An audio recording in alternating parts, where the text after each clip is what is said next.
আজকের এই ভিডিওতে আমরা রায়মার্টিন প্রশ্নবিচিত্রা 2025 সপ্তম শ্রেণীর দ্বিতীয় টেস্টের জন্য ভূগোল বিষয়ের 4 নম্বর স্কুলের উত্তর নিয়ে আলোচনা করব।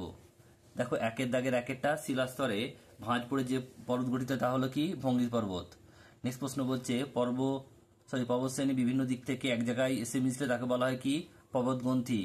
গ্রিক অক্ষর ডেল্টার মধ্যে দেখতে হয় কি? বদ্বীপ। বলছে মূল নদী থেকে যে সমস্ত নদী বেরিয়ে অন্য কোথাও গিয়ে মেশে তাকে বলা হয় কি? শাখা নদী। আর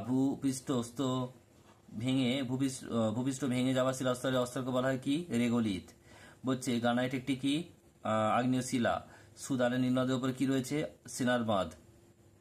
নেক্সট প্রশ্ন বলছে এটা হচ্ছে ভিক্টোরিয়া জলপ্রপাত রয়েছে জাম্বেজি নদীতে, নীলনদের তীরে গড়ে ওঠা একটি বিখ্যাত শহর হচ্ছে কায়রো। আফ্রিকার সর্বোচ্চ সিংহের নাম মাউন্ট কিলিমাঞ্জারো। নেক্সট হচ্ছে দেখো, দুয়ের দাগের এ র্যাকেটটা শূন্যস্থান পূরণ করো। ভারতের মালব ময়াকা লব হলো একটি লাভাগঠিত মালভূমির উদাহরণ। উচ্চ প্রবাহে নদীর প্রধান কাজ হলো ক্ষয় করা।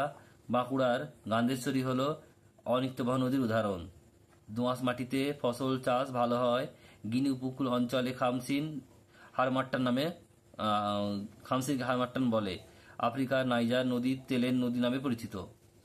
চারের দাগের একেরটা পৃথিবীর ছাদ বলা হয় পামি মালভূমিকে। যে নদীতে সারা বছর জল থাকে তাকে বলে নিত্যবাহ নদী।